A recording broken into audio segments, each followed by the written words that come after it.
Hi, it's Kirby from the GYST Method today with, as always, Nicole Gerard from the GYST Method. and we are here on location in beautiful Port Credit. And we got talking about something over breakfast that I think, really is consistent with everything we've said before, but we realized maybe we hadn't said it the way we might. Sure. Right? Yeah. And it's this idea of resilience and the way compromised temporarily or lower resilience plays out in our life. Yeah, and specifically when we're trying to make good decisions. Yeah. And specifically what we were talking about was how individuals can oftentimes get pushed into a place where they're making bad decisions or poor decisions or decisions that are against their own best interest. Yep, and a great example of this, I was sharing with Nick, a friend of mine is a physician who this week has been on global CTV and CBC talking about opioid addiction, which he fell into through his resilience was compromised because of long-standing injury. Right.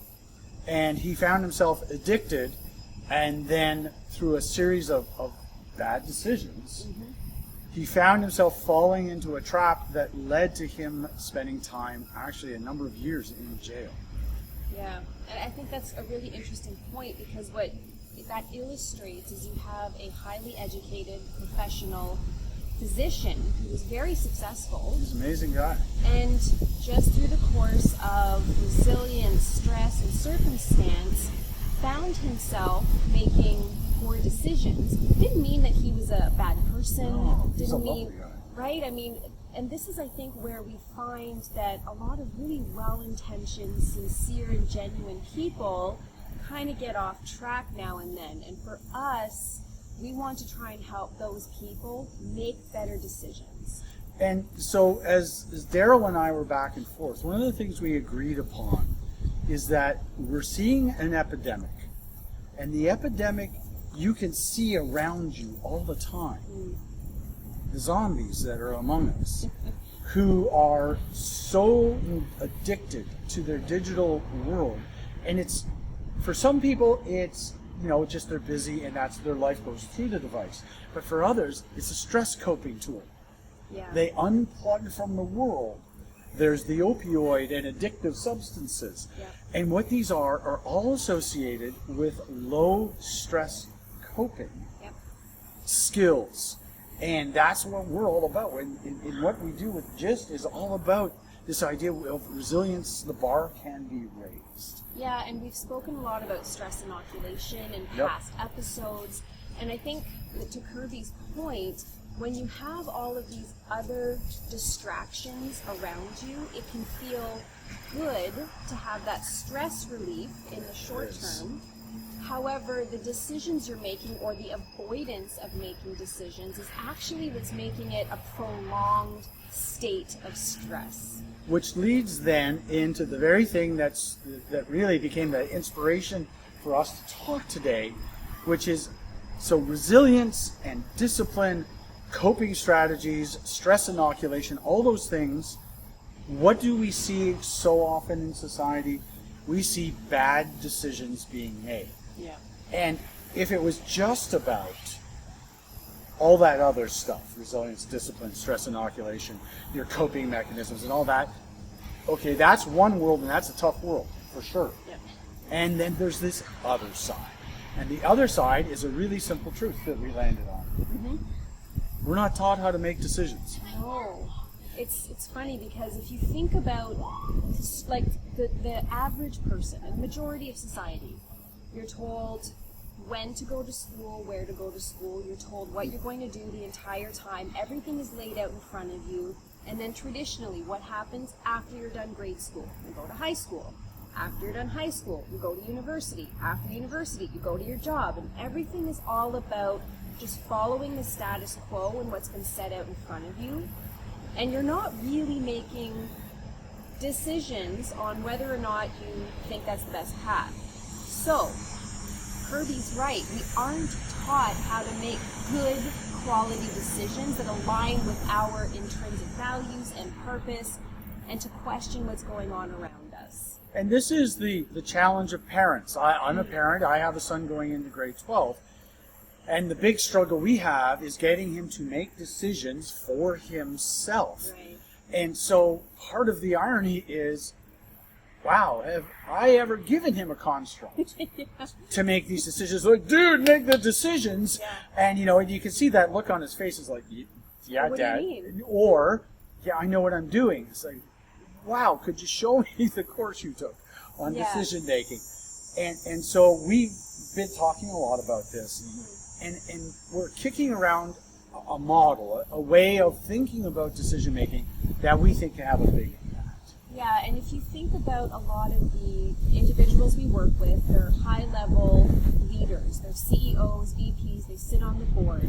And I think that traditionally a huge disservice has been done to each of these individuals because as they go through life, they sort of follow the next evolution of what's supposed to happen.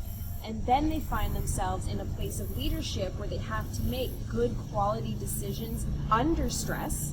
That's really the title of the job. Mm-hmm. You need to make the best decision for everyone involved in a stressful environment.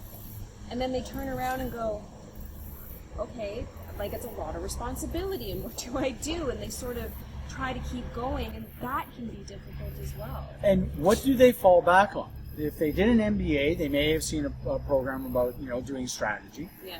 They've worked with consultants, I'm sure, over the year, and each one will bring their own model of how do you build strategy, which, Sure. by the way, a lot of the times isn't actually decision making. I was just going to say strategy and decision making, two different things. Absolutely. I mean, IDEO, the famous company out of Boston, Yeah. they're fabulous at teaching ideation. What is less visible in there is how to pick which one looks like it's going to work, Yeah. which has led us really to this picture that we have. Mm-hmm. If you can imagine, all decisions have a shared foundation. There's certain things in there that are always true. Right. Who you are, what you believe in, and then, the skills of being able to frame and just understand the decision. Like, that's actually one of the big challenges. Right. Some people really struggle with, what the hell am I deciding about? Yes. And then after that, it really falls into two big buckets. One is the everyday operation kind of decisions, which have a range of sizes and significances. They can be massive.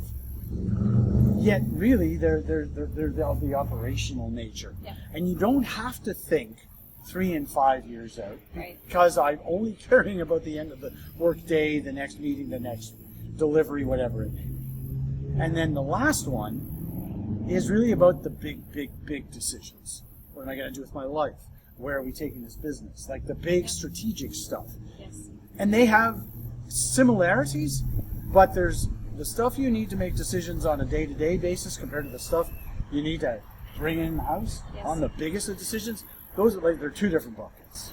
True. And I think it's absolutely possible to learn how to identify what's a big decision and what's sort of a smaller step decision, because I also think that oftentimes we can confuse the severity and seriousness of a small tactical decision and we blow it up into something that starts to look like a long-term, large implication decision when in fact it's not. But I do think it's possible for individuals to learn how to recognize, the difference between I need to clean my house versus I need to move. Or I need to dump a division versus, I just need to implement 2 positions here and fix the system there.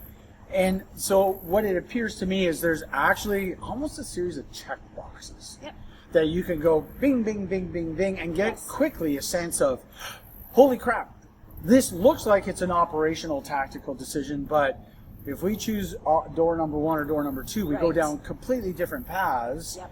And so actually this is a big strategic decision versus a board session I was in last week where some of the things they were deciding on were completely tactical. Yeah, and shouldn't have been there in the first place. Or they were just like, that's de facto, and let's keep, so it's a learned skill. I agree. So I think what we want to start to bring forward a little more in our episodes is how you can learn to make good decisions. It will help you in both personal and professional circumstances. And I think that's something that we should dive a little bit deeper into, because it will be very helpful in terms of your stress levels, in terms of your perception of what's in front of you and what needs to be done, and just the quality of the outcome after you make a decision once you learn how to make a good one. So as I go to wrap this up, that's actually a great place to circle back to where we started.